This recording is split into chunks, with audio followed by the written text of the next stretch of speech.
This is Gerardo Del Real with Resource Stock Digest. Joining me today from the Beaver Creek Precious Metals Summit is the Mercenary Geologist, Mr. Mickey Fulp.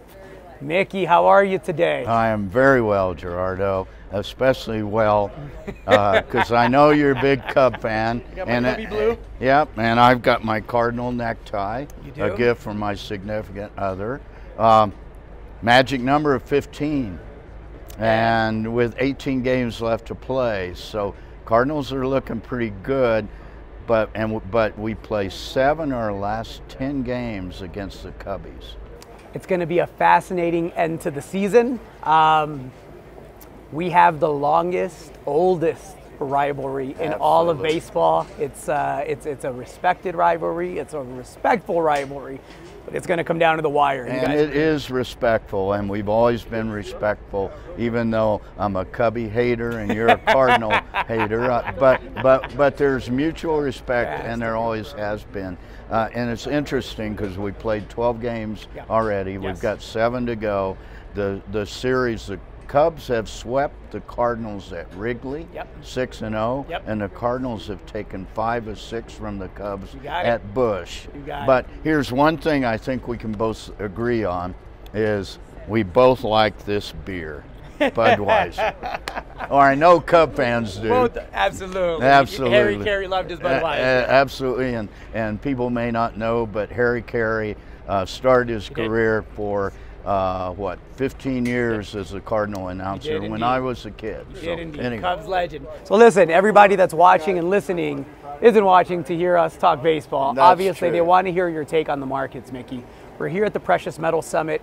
It's a very different environment than it was last year for 2 reasons. Base metals have gone south, precious metals have ascended.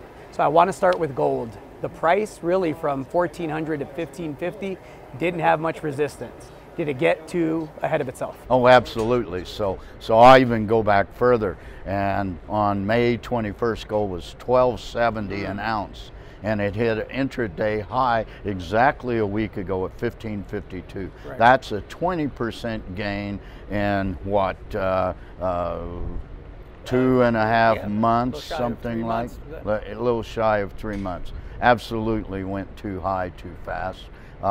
We like to see markets that don't go hyperbolic or exponential, however you want to say it. We like to see markets that go 2 steps forward, 1 step back, or 2 steps forward and a pause, and we haven't seen that. So the downturn that came in immediately on Thursday and Friday, driven first by geopolitics, driven secondly by 3 1 million ounce paper sales on first starting in the London market and then the New York market. Paper gold knocked it back down, and as we speak now, it's below what was this morning. I don't know what it is right now. I think it closed 1492 today. Yeah, 1492.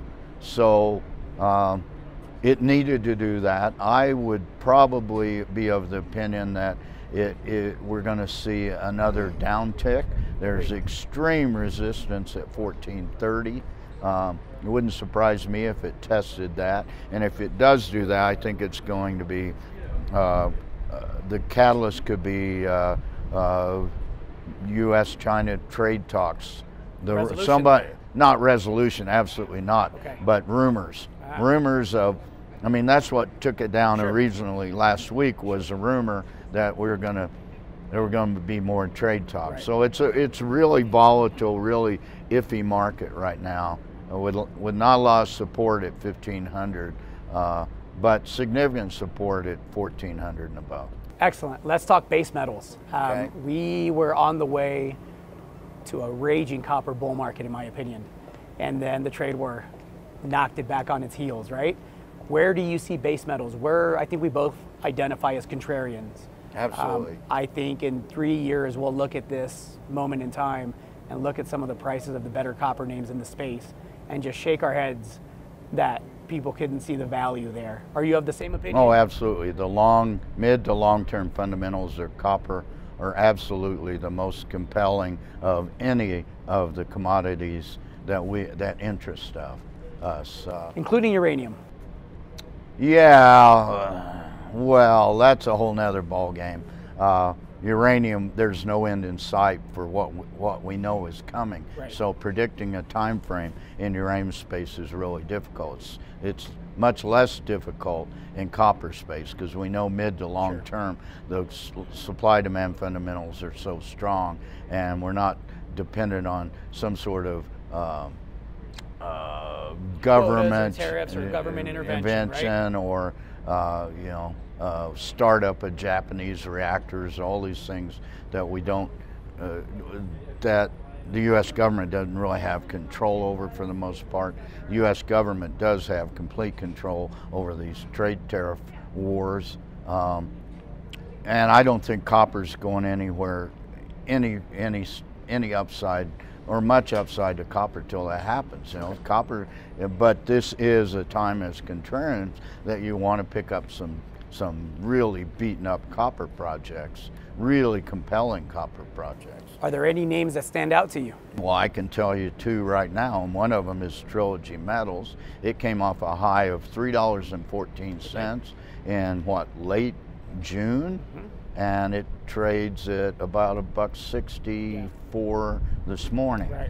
So it's lost what is that, 45% nearly half of its market cap, and there's no reason for that. Okay. Trilogy Metals. Trilogy Metals. Now I cover the company and their sponsor. We're always biased. And you know, I'm talking my own book here, no doubt. But that's probably my favorite copper company. And yesterday, you know, we sat here with Dave Kelly at Chicana Copper, and I own that stock, and it's a relatively early stage copper play. But as contrarians, we want to position ourselves now with good copper names. So. And the bottom line is explorers have to explore or they're going to go away, right? We see the complaints about liquidity on the exchange, the lack of, I should say, right? And the bottom line is the majority of those 2,000 plus companies aren't doing anything but collecting checks sponsored by shareholders. Well, that's true, but the two companies I've mentioned are actively drilling, actively pursuing permits, and in Trilogy's case, they're just about ready to get their EIS, and then it's going to be balls to the wall to get this thing developed. South 32 is JV partner. That decision comes in late January. You can even speculate they may get taken out at that period of time by South 32. So how about you? You got some copper names for me? I like Chicana Copper as an early stage explorer that's got a very competent management team, and that is out there working in a good community, developing community relations, aggressive exploration. They're out to answer the question of whether this can be an economic mine or not. Absolutely. And I much prefer a company that is willing to answer that question than one that defers in order to not have to, right? Exactly. So we can agree on Chicana Copper. Anything else? I can give you a very, very early stage copper name that is trading at a market cap of about 3 million. I like that. Has 20% of an asset that is robust, that has had some permitting issues, a permit denial. I know what you're talking about. And has an exciting asset in Nevada that's also early stage, but is also run by some very good people, and that would be Abacus Mining. Absolutely, I knew that, and thanks for that. Thanks for reminding me about that. And again, on that, I'm biased. They're a sponsor of Resource Stock Digest. They're a client that we're proud to help tell their story. I'm a shareholder. Exactly. I've written a check, I think, the last 4 financings. If there's another one in the near term, I'll absolutely be writing another check. And I'll give you another smaller cap. Well, let me say something about Abacus before you. I have a strong history with their management dating back to 1992. So I've owned a bunch of companies that Mike McInnes has run. I'm very, he's a top-notch guy. Top-notch guy, all the way around. Absolutely. Knows his stuff, knows his rocks. Believes there's a 5th porphyry there in Nevada at Willow. And again, you know, the Ajax asset is not an asset that's going to be shelved forever. It's an asset that met some opposition by a particular group. And I know behind the scenes there's still conversations there to be had. And so we'll see in 2 years where my 5-cent shares stand. Okay, and you were going to give me another? I'm going to give you a second one, and I'm biased on this one as well. Hannon Metals. Yeah, well, I'm a shareholder, so you don't have to give me anything. There you go. And Do you want to tell what district scale land package in Peru, a pivot from Ireland? Absolutely.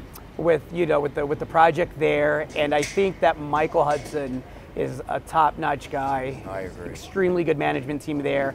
I think it's a project that frankly befits a major better than a junior, and it wouldn't surprise me if there was a move to somehow maybe a strategic investor or something like that. Possibly. Or maybe a combination of a couple of juniors and maybe one with cash, and maybe that would make sense. Yeah, that would make sense. But again, these are companies that, because of the quality of management, don't let the 5-cent share price fool you. They're far from zombies. Well, so and by reason of disclosure, I think we both own this stock. We both written multiple checks. Absolutely. We're both extremely underwater on these stocks, but we have a vested interest in talking about it. And the pivot from zinc to copper, I think, was a good one. And this is a really exciting, very early stage grassroots exploration project. And the on the east slopes of the Andes and Peru, and a region that hasn't seen mining. No, and never seen exploration even. Right. So it's not a coincidence that they're sampling 11, 15, 18% copper at surface. Well, yeah, and also the model, which is, as a geologist, models are very important to geologists. It's a African-style copper belt, or even a Revette style U.S. copper silver.